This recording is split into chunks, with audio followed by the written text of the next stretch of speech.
Hi everybody, today we are going to be talking about the rule of exponents and specifically the product rule of exponents. So I'm going to go ahead and write that out. This is a basic skill that you're going to build on throughout algebra, so it's important to get just the basics down. So we're going to do a few easy problems today, and then as these videos progress, we're going to do harder and harder problems where you're using the product rule within other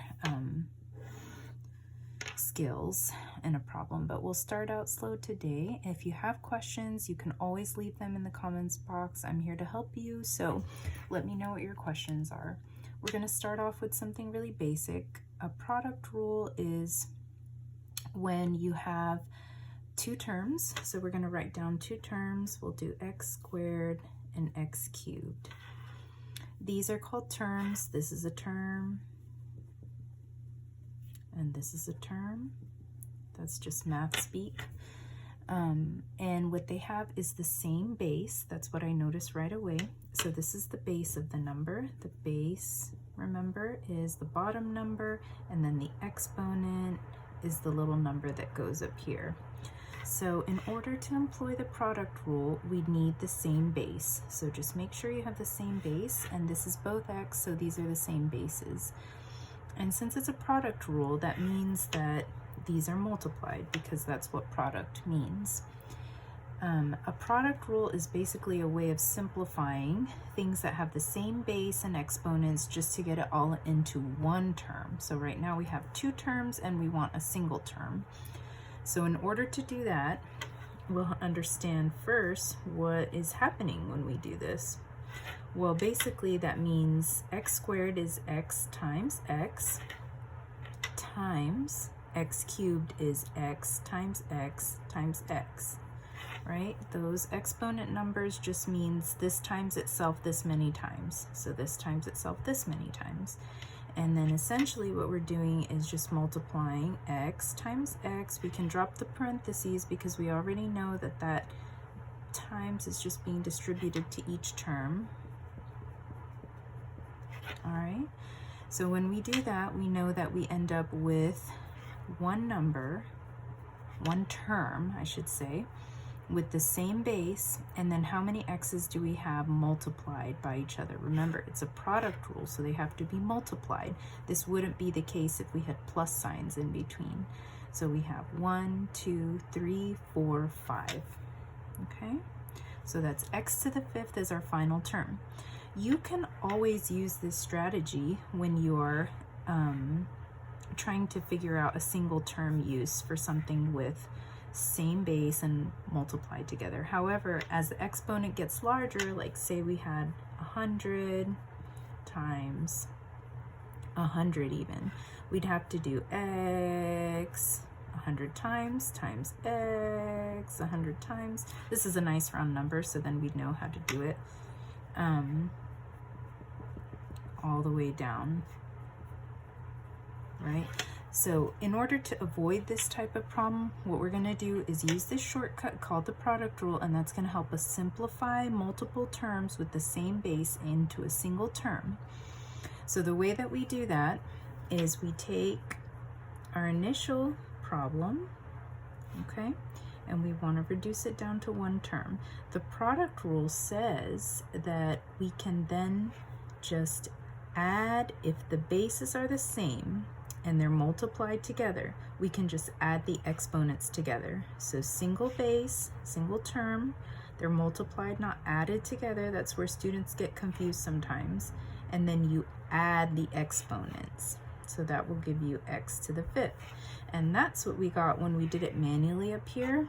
And now we just got that really simply in a single step, okay? So that's how we're going to use the product rule today. We're going to do another example. Let's use some numbers this time. I'm just pulling up some exercises we can look at together. Again, let's start with something simple. We're going to take a number like 2 squared, okay? And we'll do 2 to the 4th.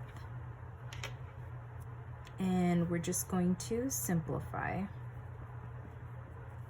All right, So again, we can do the same problem kind of the long way that we did it up here. It's not wrong. There are many ways to do math, and that's one of them. But if we're going to start learning how to use the product rule and kind of simplifying the way that we're thinking so that we can do much more complex things in our mind, we have to learn this basic rule. So we're going to come back down here. We're going to do 2 squared times 2 to the 4th. Check 2 things. Is the base the same? Yes. And are the numbers multiplied, not added together?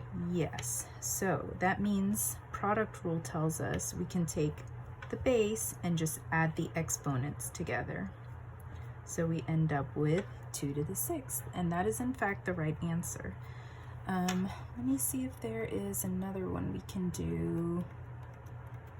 Might be a little bit more challenging. Let's see. I'm trying to think of one where,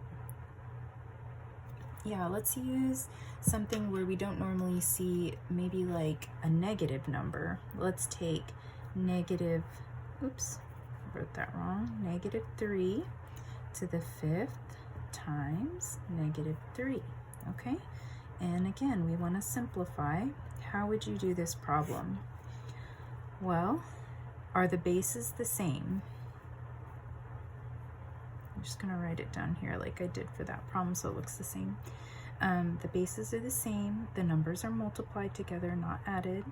So product rule tells us we can use, the same base and just add the exponents. So I know that my exponent here is a 5. What is the exponent here? That is the question. Well, any number just written as itself always has an exponent to the first power, right? So this would be a 1. So I'm going to do 5 plus 1, and that means I end up with negative 3 to the 6th. Let's do one more, a little more complex. We're going to, instead of having 2 terms, we're going to have, let's do it with 3 terms. Should we do 3 terms? Yeah, let's do that one. T, okay, and again, we want to simplify. All right, now how do we do this? Remember, product rule tells us as long as we have the same base and the numbers are all multiplied together, we can use the product rule. So product rule says use the same base and then raise it up to the sum of the exponents. So that's 3 plus 6 plus 5. So we have t. 3 plus 6 is 9. 9 plus 5 is 14. We have t to the 14th. Okay. Let's see, should we do one more? I think, what if we did one with something in both, like a fraction, a numerator and a denominator? So we could do 3 over x to the 4th times just 3 over x. And we want to simplify. All right, so again, don't get overwhelmed by the fact that there's a fraction here. It might look a little challenging, but remember, math is just little building blocks, and you already have the main building blocks set in place, so we can do this problem. We can, okay? So what we're gonna do is make sure first, write this down here. Is the base of the numbers the same? 3 over x. Doesn't matter that it's a fraction, they are exactly the same. The only thing that's different is the exponent. And don't forget, any number that doesn't have an exponent up here will always be to the first power, okay? So again, we do it simply by rewriting the base. We're simplifying to one term, so we just need the base, and we're taking the sum of the exponents. 4 plus 1. Okay, so that's 3 over x to the 5th, and it's as simple as that. Do you have questions? Leave them in the comments below. I'll do my best to get to them. If you have a video request, let me know. But today we covered the product rule of exponents, and then we're going to bring it all in and do some more complex algebra using this as one of our skills. The next video will be on quotient rule. We'll do quotient rule of exponents next. All right, y'all, have a good day.